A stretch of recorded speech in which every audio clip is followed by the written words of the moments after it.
Private పథకాలు మేము ప్రశ్నిస్తా ఉన్నాం.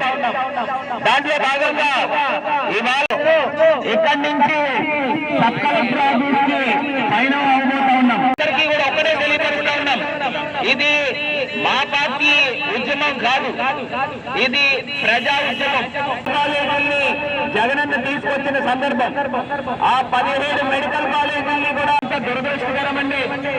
ఇవాళ 17 మెడికల్ కాలేజీల ఆస్తి చూస్తే ఆస్తి ఆ 2000 కోట్ల రూపాయల ఆస్తిని దాంతో పాటు తెలిసిన వ్యక్తులు ఈ చంద్రబాబు నాయుడు గారి ప్రభుత్వం.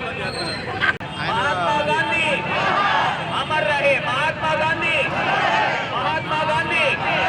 మహాత్మలో ఒకరి తర్వాత ఒకళ్ళు బయలుదేరాల్సిందిగా కోరుతా ఉన్నా.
ఈరోజు ఆంధ్రప్రదేశ్ వ్యాప్తంగా వైఎస్ఆర్ కాంగ్రెస్ పార్టీ మొత్తము ప్రజా ఉద్యమాన్ని చేపట్టడం జరిగింది. మెడికల్ కాలేజీలు జగన్మోహన్ రెడ్డి గారు 17 మెడికల్ కాలేజీలు తీసుకొస్తే ఇవాళ ప్రైవేటైజ్ చేయడానికి ఈ చంద్రబాబు నాయుడు గారి ప్రభుత్వం ఎవరని అడుగుతా ఉన్నా. ఈయన చరిత్రలో ఒక్క గవర్నమెంట్ మెడికల్ కాలేజ్ కూడా తీసుకురాలేని సందర్భం. మరి జగనన్న ప్రభుత్వంలో 17 మెడికల్ కాలేజీలు తీసుకొస్తే లక్షల కోట్ల రూపాయలు విలువ చేసే ఆస్తిని ఈయన బినామీ కంపెనీలకి దారాదత్తం చేసే కార్యక్రమం చేస్తూ ఉన్నాడు. ఇదే రాజమండ్రిలో సెంట్రల్ జైలుకి ఎదుర్కొని 40 ఎకరాల భూమి ఉంది. ఎకరం కనీస పక్షాన 50 నుంచి 100 కోట్లు ఉంటుంది. అంటే ఇలా వేల కోట్ల రూపాయల ఆస్తిని ఇవాళ అమ్మే హక్కు ఈయనకి ఎవరిచ్చారని అడుగుతా ఉన్నా. ఎట్టి పరిస్థితుల్లో కూడా ఈ నిరసన శాఖ ఈ రాష్ట్ర ప్రభుత్వానికి తగలాలి. ప్రజా ఉద్యమమే ప్రజలందరూ కూడా కదం తొక్కి రోడ్డు మీదకి రావాలి. ఇది వైఎస్ఆర్ కాంగ్రెస్ పార్టీ పోరాటం కాదు, ఇది ప్రజా పోరాటము. ప్రజలందరి యొక్క ఆస్తిని ఈయన చంద్రబాబు నాయుడు గారు దారాదత్తం చేస్తున్నట్టు ఎట్టి పరిస్థితుల్లో కూడా ఒప్పుకునే ప్రసక్తి లేదని ఈ సందర్భంగా తెలియపరుస్తూ మరి ఖచ్చితంగా 1 కోటి సంతకాలు గవర్నర్కి అందించి ఖచ్చితంగా ఈ నిర్ణయాన్ని డ్రాప్ చేసుకునే వరకు ఈ ఉద్యమం ఆగదని కూడా ఈ సందర్భంగా తెలియపరుస్తున్నాను.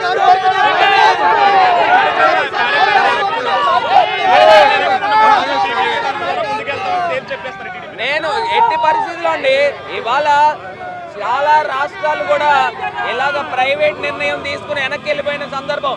ఎట్టి పరిస్థితుల్లో కూడా ఇదే తరహా ఆంధ్రప్రదేశ్లో కూడా వెళ్తుంది.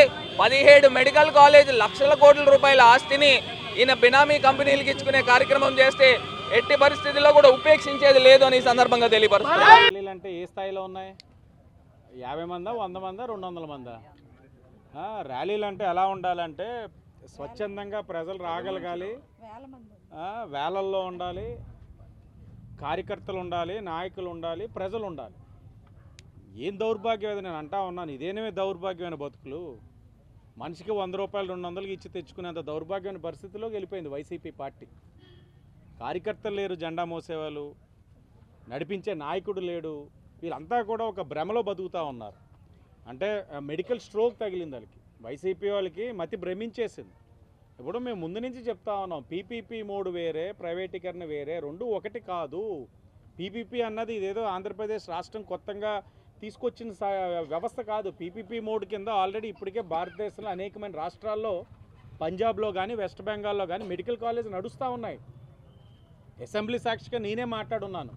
పీపీపీ మోడ్ కింద అనేకమైన రాష్ట్రాల్లో కాలేజీలు నడుస్తూ ఉన్నప్పుడు కొత్తగా ఈ రాష్ట్రంలోకి తీసుకొచ్చిన విధానం కాదు కదా. అందులో పీపీపీ మోడ్ కింద మేము ఎందుకు చేయవలసి వస్తూ ఉందంటే, గతంలో వైసీపీ వాళ్ళు చేసిన తప్పిదాల వల్ల మనం చేయవలసి వస్తూ ఉంది. వాళ్ళ ఆర్థికపరమైన భారాలు పెట్టడం వల్ల చేయవలసి వస్తూ ఉంది. కాలేజీలు కడతానని చెప్పి అప్పు చేసి ఆ డబ్బుని దారి మళ్లించిన వైఎస్ఆర్సీపీ వాళ్ళు ఏ మొహం పెట్టుకొని ఈ రోజున ప్రజల దగ్గరికి వెళ్తూ ఉన్నారు. ఏ ఒక్క కాలేజ్ కూడా నిర్మాణం చేయకుండా ఫౌండేషన్లోనే అన్నీ కూడా ఆగిపోయి వాటి దగ్గరికి వెళ్ళి ఆ కాలేజీల దగ్గర దారిని పోతూ చూసి ఆహా అనాలట. ఎందుకు ఆహా అంటారు? దేనికోసం ఆహా అనాలి? దారికి మళ్లించినందుక, లేకపోతే పీపీ మోడ్కి ప్రైవేటీకరణకి మధ్యన వ్యత్యాసం తెలియని వ్యక్తి 5 సంవత్సరాలు ముఖ్యమంత్రి చేసేసినందుకు ఆహా అనాలా? ఇది ముమ్మాటికి కూడా ఈ రాష్ట్రానికి మేలు జరిగే అంశం. పీపీపీ మోడ్ కింద ఎవరైతే వస్తూ ఉన్నారో వాళ్ళు అది నిర్మాణం చేసి ఇన్ఫ్రాస్ట్రక్చర్ డెవలప్ చేసి సర్టెన్ పీరియడ్ అయిన తర్వాత మళ్ళీ రాష్ట్రానికే సొంతం ఆస్తి అంతా. కేవలం అడ్మినిస్ట్రేషన్ పర్పసే కానీ దాని మీద కూడా పర్యవేక్షణ ఉంటుంది ప్రభుత్వాన్ని.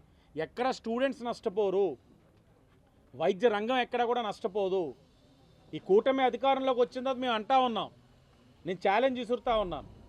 కూటమి అధికారం వచ్చే రోజుకి 15 నెలలుగా ప్రభుత్వ జీజీహెచ్ హాస్పిటల్ ఎంత అధ్వానమైన పరిస్థితిలో గత 5 సంవత్సరాలు ఉండేది. ఇంత నిజంగా వైద్య వ్యవస్థ మీద ఇంత బాధ్యత కలిగిన వైసీపీ వాళ్ళు గత 5 సంవత్సరాలుగా గవర్నమెంట్ హాస్పిటల్కి ఎన్ని దఫాలు వెళ్ళారు, వాళ్ళు ఎన్నిసార్లు వెళ్ళారు. ఎంపీలు కానీ ఎమ్మెల్యేలు కానీ, బహుశా అర్బన్ రూరల్లో లేరనుకో, జీవితంలో తలకిందులు తపస్సు చేసిన వైసీపీ నెగ్గదనుకో ఇక్కడ ఎమ్మెల్యేలుగా. అప్పుడు ఉన్న ఎంపీలు ప్రజాప్రతినిధులు ఎన్నిసార్లు గవర్నమెంట్ హాస్పిటల్కి వెళ్ళారు, రాజమండ్రి గవర్నమెంట్ హాస్పిటల్కి. చిత్తశుద్ధి లేని వాళ్ళు ఈరోజు వచ్చి నాటకాలు ఆడతారా? మేము చూడండి 15 నెలలుగా ఎన్నిసార్లు వెళ్ళాం. ఓపీ ఎలా పెరిగింది, ఎంత మ్యాన్ పవర్ షార్టేజ్ ఏదైతే ఉన్నారో అంతా కూడా ఎలా భర్తీ చేస్తున్నాం, సూపర్ స్పెషాలిటీ సర్వీసెస్ ఎలా ఇవ్వగలుగుతున్నాం, ఐఎంఏ వారి సహకారంతో ఏ విధంగా హాస్పిటల్ని అభివృద్ధి చెందే విధంగా తీసుకెళ్తాం, సిఎస్ఆర్ ఫండ్స్ ఎన్ని తీసుకొచ్చున్నాం. ఇన్ని మేము 15 నెలల్లో చేయగలిగాం, మేము ధైర్యంగా చెప్పుకోగలుగుతున్నాం. మీరు గత 5 ఏళ్ళు మీరు ఏం చేశారు? వైద్య వ్యవస్థని గాలికి వదిలేసి ఈ రోజున వచ్చి కాలేజీల కోసం అంటా ఉంటే జనాలు కామెడీ చేసుకుంటా ఉన్నారు, జనాలు నవ్వుకుంటా ఉన్నారు. వీళ్ళు రోడ్ల మీదకి ఎక్కి నిరసన కార్యక్రమాలు చేస్తూ ఉన్నారంటే, అంటే దొంగలే వెళ్ళి రోడ్డు మీదకి నిరసన కార్యక్రమాలు చేసి దొంగ అన్నట్లుంది. ప్రజలు హర్షించరు. ఇప్పటికైనా సరే వాళ్ళ నాయకుడితో సహా మారాలి. ఏదో మన రైతు నష్టపోయాడని చెప్పి ప్యాంట్ ఇక్కడ దాకా మోకాల దాకా ఎత్తేసి చెప్పులు ఇప్పేసి కాసంత బురదలోకి వెళ్ళిపోయి మట్టి కాళ్ళు అయిపోతే జనాలు నమ్మే పరిస్థితి కాదు. అలా అయిపోవడం వల్ల రైతు అయిపోడు, రైతు బాగుల గురించి తెలిసిపోదు. మనసు నుంచి రావాలి. వీళ్ళెవ్వరికీ అంతా కూడా నటిస్తున్నారు, ప్రజల్ని మభ్య పెడుతున్నారు, ఫేక్ వీడియోలు పెట్టుకొని ఫేక్ బతుకులు బతికేస్తూ ఉన్నారు. వీటి వల్ల వాళ్ళు ఆత్మవంచన చేసుకోవడం తప్ప ప్రజలకి ఏ విధమైన లాభం ఉండదు, నష్టం ఉండదు. కూటమి ప్రభుత్వం వైద్యానికి విద్యానికి ప్రాధాన్యత ఇస్తూ ఉన్నాం. తప్పకుండా మెడికల్ కాలేజెస్ చూడొచ్చు. రాజమండ్రి ఈ 15 నెలల్లో ఎంత పురోగతి వచ్చిందో. మొన్ననే నేను గవర్నమెంట్ హాస్పిటల్కి వెళ్ళినప్పుడు 3rd ఇయర్ స్టూడెంట్స్ చెప్తా ఉన్నారు, ఫ్రెషర్స్ వస్తూ ఉన్నారు, మేము ఎక్కడ స్టార్ట్ చేస్తాం క్లాసెస్, మేము ఎక్కడ ఉంటామని భయపడ్డాం. మీరు కష్టపడి ఆ మెటర్నిటీ బ్లాక్ పైన 2 ఫ్లోర్స్ వేయించారు. హెల్త్ మినిస్టర్ సత్య యాదవ్ గారు వచ్చి ఓపెన్ చేయడం వల్ల 3rd ఇయర్ స్టూడెంట్స్ మేము అక్కడ ఉండి క్లాసెస్ అనేది నడుపుకుంటున్నాం. ఇదే కానీ లేకపోతే 3rd ఇయర్ వాళ్ళని ఎక్కడ పెడదాం అనుకుంటుంది ఆ వైసీపీ ప్రభుత్వం, ఎక్కడ పెడదాం అనుకున్నారు వాళ్ళు?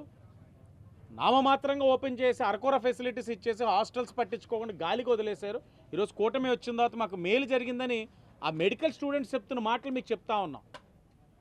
లోపల అందరికీ తెలుసు, రాజకీయంగా నిజంగా చేయాలని అనుకుంటే ఇంకేదైనా అంశాలు తీసుకోండి, కానీ ఇలాగా ప్రజలు మభ్యపెట్టి మోసం చేసే కార్యక్రమం చేయడం అన్నది మంచి విధానం కాదు.